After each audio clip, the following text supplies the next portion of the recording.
Thanks for having me. My talk is going to be 25, 30 minutes of dynamic content with Angular. And I'm going to take you, on a journey with me. On this journey I've been on for the last maybe year or so. I started out in the very early RCs, or in the very early alphas, and this has changed a lot over the time. So I'll take you through kind of the journey, and we'll see how it goes. First, just a quick word. My name's Filip, and thank you for the introduction. Now I have to skip all my slides. So I'm from a country called Denmark. It's a little bit north. When people ask me how's it different to Holland, I say it's a little less and a little more bike helmets. So I see a lot of people biking here, and nobody use helmets. What's up with that? You should, protect yourself. I guess you can always be a React developer if you mess up with your head. Nah, I love React. Don't worry about it. I work at a company called Impact. We do large-scale commerce for clients. We work for well-known companies like Lego and other Danish brands. I'm also the organizer of a local user group in Aarhus, the city where I live. And as was just said, I joined Google's Developer Expert program last year. So that's also kind of why I'm here. But enough about me. Let's go into actually talking about dynamic content and talk about Angular. So when we build websites, we build for CMS editors. So we built for a context where nothing is certain and everything can change underneath you. So it's with Angular 1, it was pretty easy because you could just start up and you're good to go. But with Angular 2, you have to be more specific and you have to do dependency injection and all that stuff. So it's a little bit harder. So we need Angular to behave in a context where nothing is certain and where everything can change, even when the user is clicking around. And obviously, because when Angular 2 was announced, it seemed so cool. It seemed like something we would want to do. So yeah, as I said, this is just going to be me taking you through this journey we've been on, and I'll end up with a product, and I'll actually, it's on GitHub. You can go find it. I'll put a link in it. So my first thought was obviously let's just try to do like we do with Angular 1 and just bootstrap our application on the body tag. But if you've been playing at all with Angular 2, or with new Angular, you can't do that because we need to bootstrap a component with Angular. It looks kind of like this, where you see on the module declaration, we say bootstrap this component to start up our application. The problem is, though, what when we have no root app? So what if the content comes from a CMS and we can't really know what's on there? So we could bootstrap multiple applications at the same time on the same page. It's a little bit harder. We have to maintain state, and you can do stuff to share services between different applications, but it's a little bit hard. But the biggest problem I have with this approach is that that would mean that the CMS would actually need to know what components are Angular components and what are just web components or any kind of HTML tags. And because we can't just into this array. We can't just feed all the available components like bootstrap a gallery component and a basket component and all these kinds of components. Because what if there are multiple of them on the same page, or what if one of them are not on this page? Then Angular will break if you do it. So it's a little bit hard. You could do it. You could have the CMS know everything about every component and then bootstrap just the right components, but it wouldn't be ideal. And we need to parse some initial data into these components. So if we're doing a gallery or a basket or something, we need to give it some information. And with Angular 1, we could do content transclusion, or we could parse data in as an input. And I thought to myself, we might be able to just do the same thing with Angular 2. So we'll do ng content for content transclusion, or content projection as it's the new name. Or we can do an input, maybe a JSON object with some settings in it, or the initial basket for a basket component. But no, we can't do that either. Turns out root components, they can't have inputs, so we can't do add input on anything that's a root component. And we can't use content projection on root components either. So that's kind of a bummer. You should go read this issue on GitHub. There's a good explanation to why it is that way and why that's a good thing and for performance reasons and stuff. But it makes our life a little bit harder. So I was thinking about this. This was maybe like 8 months ago or something. I was thinking about this and I thought to myself, I was in a hacky mood and I thought to myself, how about we just do a body component? So we'll do a root component that's just on the body tag. And since we can't do content projection, we'll just do template equals document.body.inner.html. And I mean, that's just, it's a terrible way. It actually works. You can actually make this work. It feels so wrong to reference the inner HTML of the body tag and then put that as a template. But you can actually do it. It doesn't work though with the ahead of time compilation, obviously, because we can't, we don't know ahead of time what's going to be on the page, and also we need the parser now at runtime. So if you've been following along with Angular, you know that one of the cool features is the ahead of time compilation, and that we don't need the parser to be in the runtime, so we don't need it to ship it to the browser, and we don't need the browser to parse it, because we can actually do all that in a build step and have a really tiny package and then have it load really, really fast. But with this approach, you can't do that. So I thought to myself, even though this could work, this is going to be a 5 megabyte hello world application. And that's kind of not so fun. So obviously we need a SPA, we need a single page application. That way we can share state between routes or between pages really, really easily, because there's no page reload. Everything's the same. We can animate route changes, and we have a lot of other cool stuff. So I thought I would just put in a quick demo of the kind of application that we usually build. You should be aware that this is not pretty. This is intentionally left undesigned. So you see, here's a window loading. Here's a front page in Danish, and there's a sub page, and there's even a sub page 2, which has different rows of different amounts of rows with content in it. All the content is flexible. It's coming from the CMS. There's a list of products just to show that we can actually bootstrap an inner component that will have all the functionality and subscribe to services and all that stuff. So this is what I'm aiming for. And when we're doing single page applications, it all starts with the router. If you've been playing along with Angular or any other framework, you know that a router is kind of what looks at the URL bar and then matches that to some kind of application state. And in Angular 2 or in Angular, it looks like this. So we define some routes. We say if the path is nothing, we'll use the front page component. If the path is /products, we'll use the product component, and so on and so forth. The problem is that it's not very dynamic. So we need to define paths, and we need to define exactly what component goes to what path. And for pages we build, there's no clear pattern in when is a route a product page, or when is a route a content page, or a front page, or something. There's no clear pattern in these URLs. So I went to the Angular team and I asked them how do we do this, and they told me about a project they were doing with Drupal, I think, which is another CMS. And the point of this was to let the CMS output route config, because the CMS will know all the available routes and know what kind of page template this should be. So is this a sub page, or is this a sub page with a sidebar on it, or is this a product page? And even though this can work, there are a couple of issues with it. The main ones are when we have CMS editors that are working on the content, as people are browsing around, every time they make a change, we need to update the route configuration. So we need to invalidate the cache of our bundle, and we need people to, if people don't reload their browsers, they won't get the new stuff and the new route configuration. And the point of a single page application is that you don't need to restart your browser or reload your browser. So that's kind of an issue.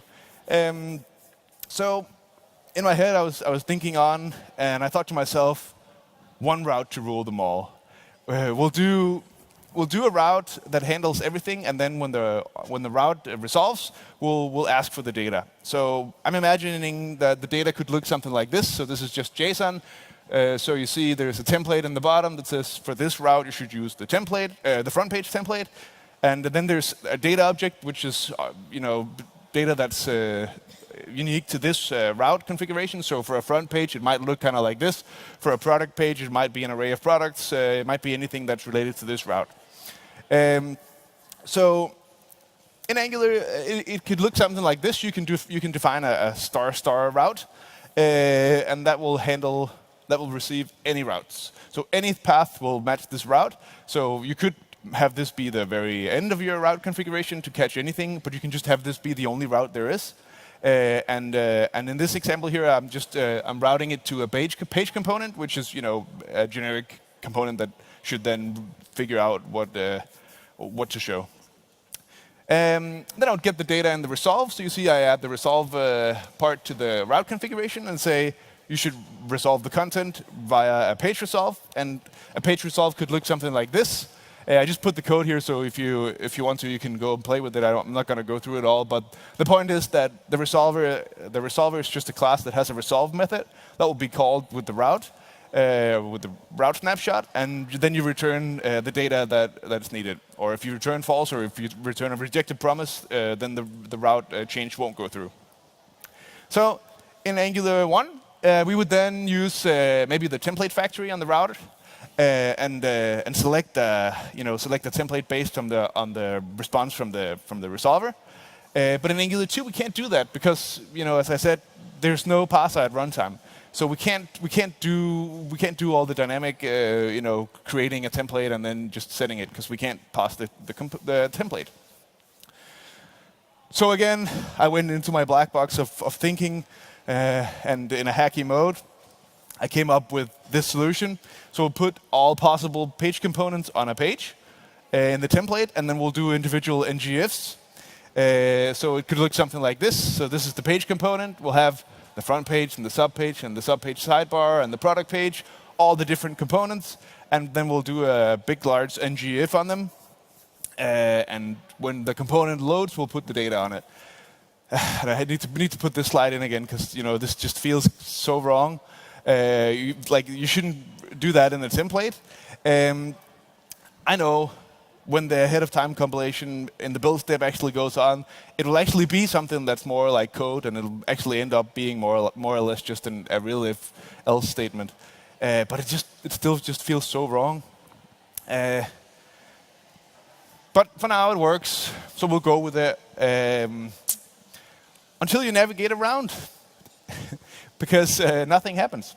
Turns out, when you're navigating from the star route to another star route, you're not really navigating.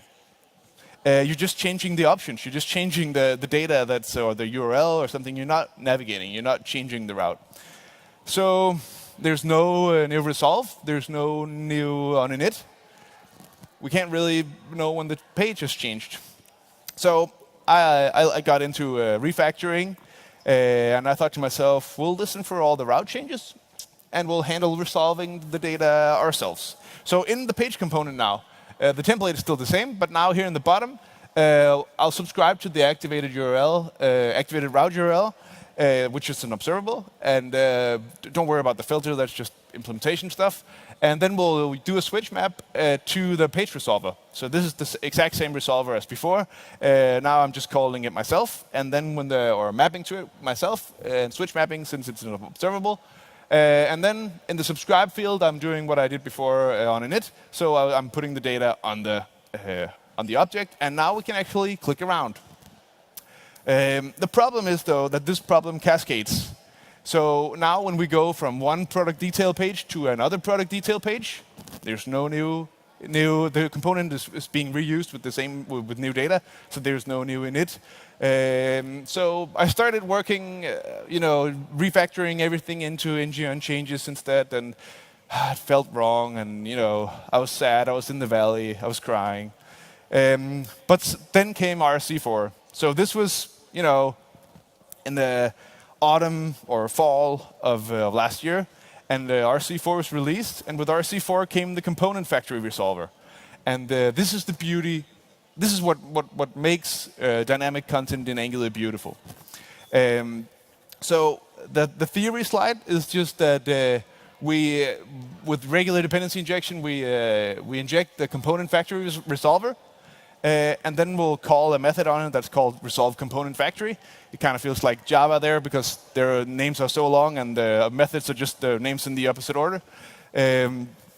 So we'll do that, and that will actually give us back the factory for a particular component. So what we're passing in here, the front page component, is actually the definition, the class. It's not an instance of it, so we're just giving it the definition, and it'll do a lookup and give you back the factory that matches this definition. Then we actually make a component, put it on the view container, view container ref.create component with the factory, and then we connect the data to that. So that's the basics of how dynamic components work in Angular. So I made it into a generic page component. In React, this is called the component, which is kind of a funny word, but that's really what it is. It's it's the functionality in itself that will actually render a component based on some inputs. So we're back to this, where now the template is no longer all the ugly ng ifs on the page components, but it's actually the generic page directive and then the data. And then the generic page component, or the generic page directive, looks kind of like this. This is exactly the same code as I just showed before. There's just one exception here, which is in line 20, where I find the type. Because like this is my implementation of it, where I keep an array of all the components that you should be able to use in this way, and I'm just exporting that from a different file into here, and then I'm doing a basic find on it, which is just an array method where you can find something on an array. So that begs the question: what components should be available? I looked at a couple of different approaches to this. And I ended up with this thing where I just export a constant with all the available page components. And then I'm doing a static reference or static ref on the component definition. And that would actually, that makes me able to do the find method on the array and not have individual instances, but just look it up directly on the configuration. So that's basically it. That's how you can do it in a pretty way. If you were building a library for this or for somebody else, you should look into. There's this thing called Analyze for Entry Components. There's a really great talk at NG Vikings last month, so you should go check out that talk. But now we're at a good place now where we have all the sweet stuff that we wanted. We have a dynamic content, dynamic routes. We don't have any of the ugly anymore. So now the components are actually reinstantiated when you change the route. So we can refactor all the stuff that we refactored into horrible stuff. We can refactor that back to the good stuff where we actually have on-init events and the real resolvers. And it works out of the box with AOT. And if you haven't played with the ahead of time compilation, you really should. It's if you're using the CLI, it's as easy as just saying ng build, and then give it an AOT flag and a production flag, and you're good to go. And then the last thing you need to know about dynamic content in Angular is that for this to work, we need to tell the ahead of time compiler that these components are available. Because if we don't, then the tree shaker and the build step will just shake them away because nothing's referring to them. So in our ng module declaration, where we normally do declarations and then put all the components we put in, we need to define entry components, and that are components that you use through the router or that you use this way. Components that aren't directly hit by anything, by any reference, but that is going to be lit up, or you have to be available to be lit up. I like to just to make it obvious that it's arrays. I like to spread them out, but you're not really like with the 3 dots in front of them. But you're not supposed. You you don't have to, because Angular will automatically merge them if they encounter arrays inside arrays. But so with ahead of time compilation, this app goes from the pass time goes from 450 milliseconds to 250 milliseconds, and the bundle size savings are really huge. So instead of having a vendor bundle that's 4 megs and a main bundle that's 77K, we get everything down under 200 kilobytes. So this entire application with all the dynamic stuff in it is less than 200 kilobytes. So I think that's pretty cool, and that's also why it boots up really fast, and it's pretty powerful. So obviously the same approach goes for dynamic contents. When I showed you the video, there were pages with arrays of content where one piece of content might be a gallery, one piece of content might be text. And the same approach goes for this, so I won't show you that. But if you look in the GitHub repository, I'll show you the link in a little bit. You can see that it's built the exact same way. So one last thing I want to mention is server-side rendering, because at least for us, we build a lot of commerce, so SEO is really important, and social previews, so you can share a product on Facebook and not have it show up as a curly product name, but actually have it show up the right way. So this is really important for us, and it also it gives you faster perceived performance or load times. With Angular Universal going into core, I thought to myself, I should make this work. Universal is it seems like such a simple product, and then when you get to start with it, it blows your mind. Like, it's so complex. But then after you've worked with it a little bit, you actually get an understanding of how it works. So I thought to myself, maybe all of you guys already know, but if not for myself, I'll just repeat this process of explaining what's actually going on. Yeah, maybe some of you will learn as well. So the idea is that instead of just having our app module and have that load in the browser like we usually do, we'll abstract that one way, and we'll have a server module and the client module, and they'll both import our app module. So there are a file that lives on the server and a file that should go in the browser, and they'll both import the same file. So that's the basics of it. Then instead of our app module then importing all the things that are different, like HTTP and stuff that's not available on the client side or that's not available on the server side, there's a universal module that we import as well. And that universal module will actually change the dependencies. So when you ask for HTTP, instead of when you're on the server, you won't get the Angular HTTP module, you'll get a different one, which is some kind of node, HTTP, node fetch maybe. And that's kind of how it works all the way around. One thing to note though is that obviously you can't touch the DOM ever. Because if you're touching the DOM directly from your component, then the server-side render will just break, because you can't do that. So there are abstractions that will help you do this, and you should look into that. That part is documented pretty well on the universal page. So basically, the browser module and the node module or the server module are pretty similar, and they look kind of like this, where you see the ng module definition is pretty straightforward. So first we import the universal module, which handles the figuring out is this the server, is it not, and then figuring out what HTTP to give you, and then our app module, and that's more or less it. So it's pretty simple when you get to think about it, but when you download the massive starter repo from GitHub, it looks really complicated. So one thing to note about server-side rendering though is there's this issue with maintaining state. So we want to maintain the state that we just built on the server. We don't want to have to rebuild that on the client. So we have to we want to maintain the state. So let's say we're selecting the background color based on math.random something.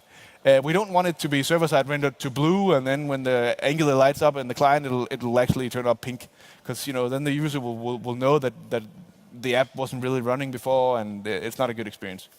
So we need to kind of have a way to pass some data from that's being generated on the server and pass that to the client and have the client start up with that data.